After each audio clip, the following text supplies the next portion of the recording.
G'day. I'm Dan. Welcome to Travel Reps. This week we're off to Carnarvon Gorge. It's a part of the Carnarvon National Park and it's about 8.5 hours drive from Brisbane. So we'll recommend a couple of stops along the way. It's also only about 3 hours from Roma. So for anybody heading that way. Along the way, we're going to visit a few places. And one of the first stops will be Lake Broadwater, then Caligula Lagoon, Lake Nuga Nuga, Byfield National Park, Calliope River, and the famous 1770. Carnarvon Gorge is noted for its remote settings. People love to get away from hustle and bustle, and it's got some great bushwalks, and it's loved by bird watchers. So we'll go over the map first and have a look at where we're going, and then we'll have a look at a few of these main features. Now you should be able to see a map of the area we're traveling. And if you have a look down the bottom right, you'll see there Brisbane. That's where we're starting. Now Brisbane, we're traveling west out to Lake Broadwater Conservation Park. That's a 3-hour drive. It's only another 2 hours up to Caligula Lagoon, and might want to do that in one day, but they're both great stops. Then the next day, it's a 4.5 hours drive up to Carnarvon National Park. However, you can stop in Roma to get supplies, which is handy, and we can have a little bit better look at Carnarvon to Nuga Nuga. You'll see here, Carnarvon Park, we have to backtrack a bit to go to Nuga Nuga. Now, the thing about Nuga Nuga, it's only a 2-hour drive. However, on the map, it looks a lot closer, but we are backtracking.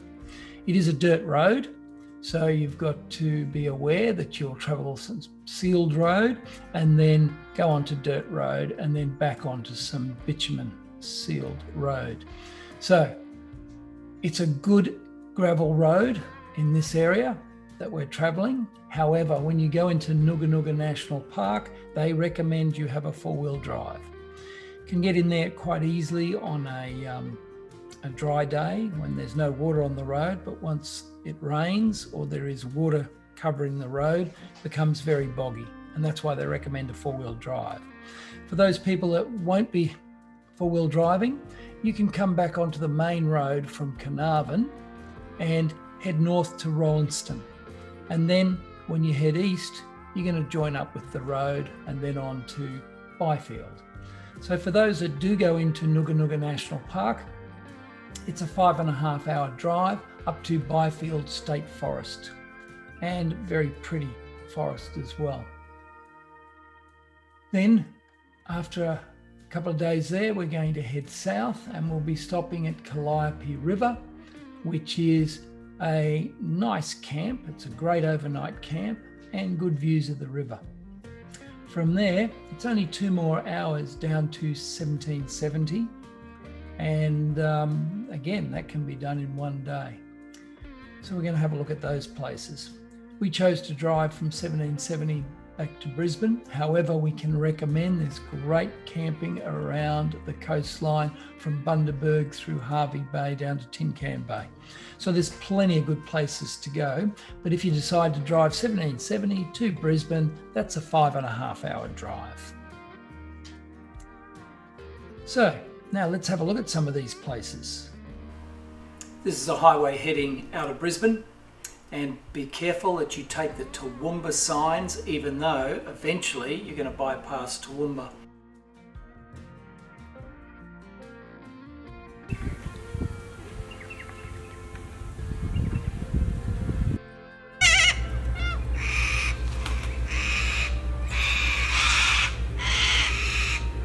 Lake Broadwater has some very good facilities, including hot water showers that are coin operated, so take a few coins with you. From Dalby to Kogan, and we're heading towards Condamine.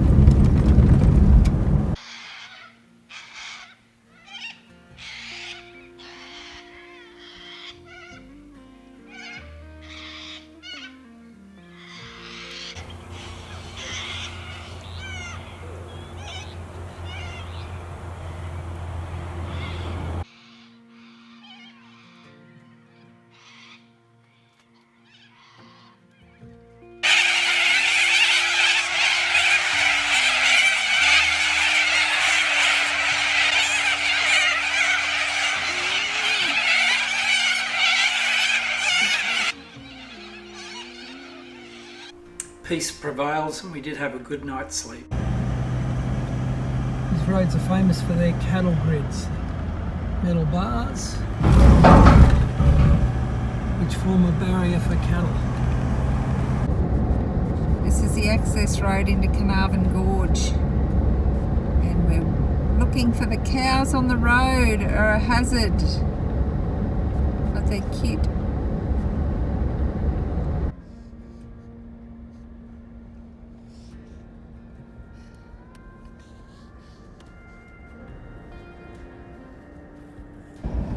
Looks like we have to pay a cow toll. They won't let us pass.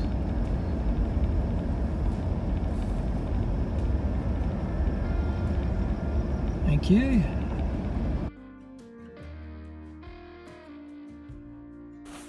Here we have Carnarvon Gorge, a part of the Carnarvon National Park.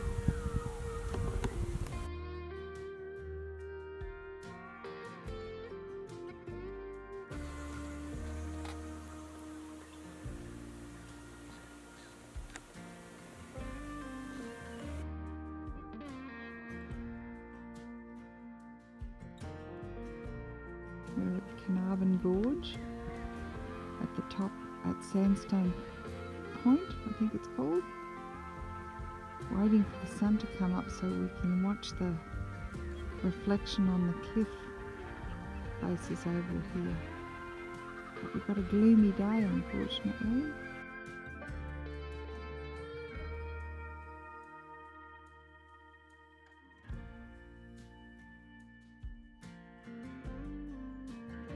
Tour guide Eliza from Ireland.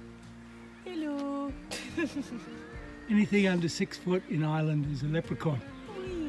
Yeah. And Carnarvon Gorge at sunrise.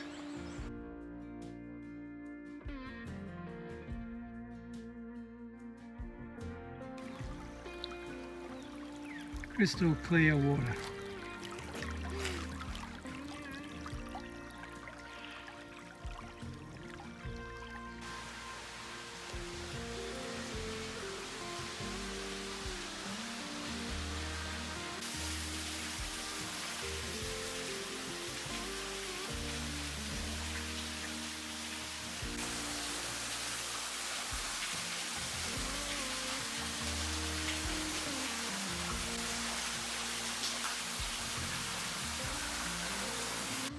It's easy for you to walk under there being 3 foot high.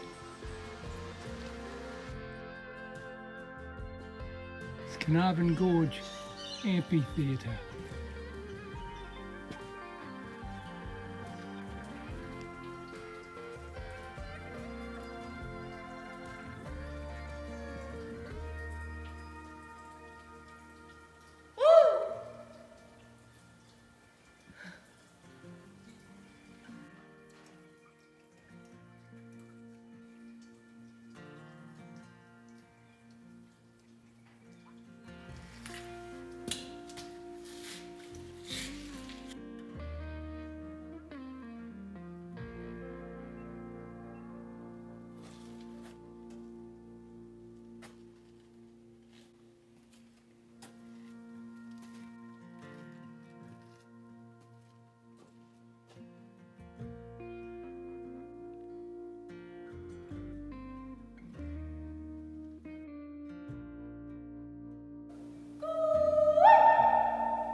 We stayed at Takaraka Bush Camp, but I think the views from Sandstone Point are much better. Sandstone Point has views of the whole canyon. He's so chilling. Hi.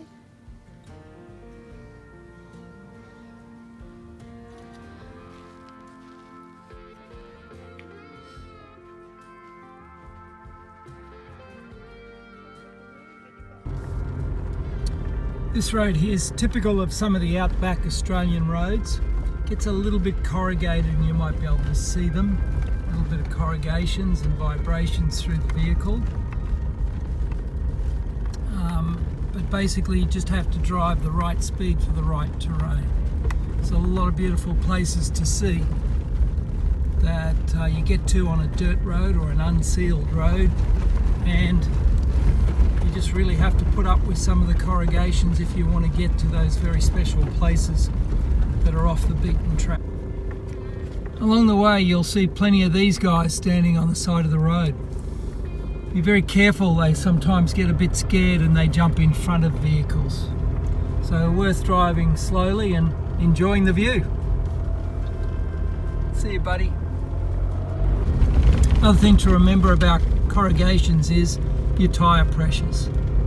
If you're not a four-wheel driver or you're not used to dirt road driving, then seek advice from the tyre companies as to what your vehicle tyre pressure needs to be to handle corrugations.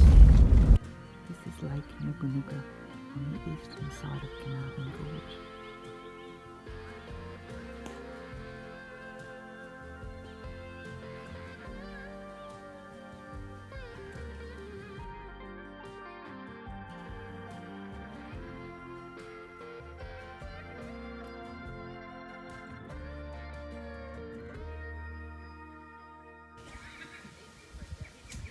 Dawson River free camp. Free showers and toilets. Just ask for a donation towards the efforts of Apex.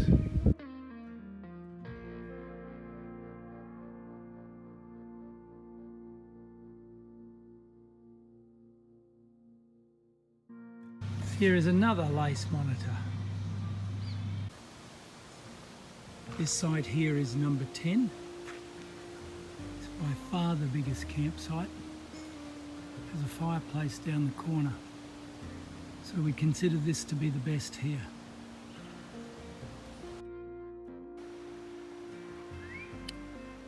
Stony Creek in Byfield National Park.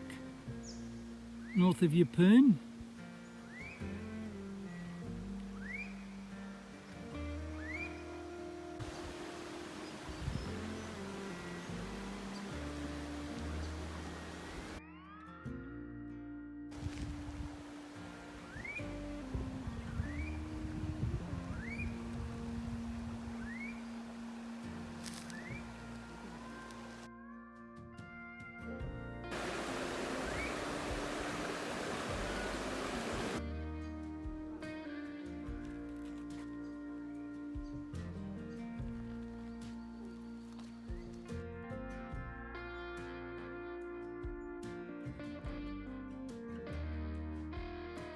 It's called the Calliope River.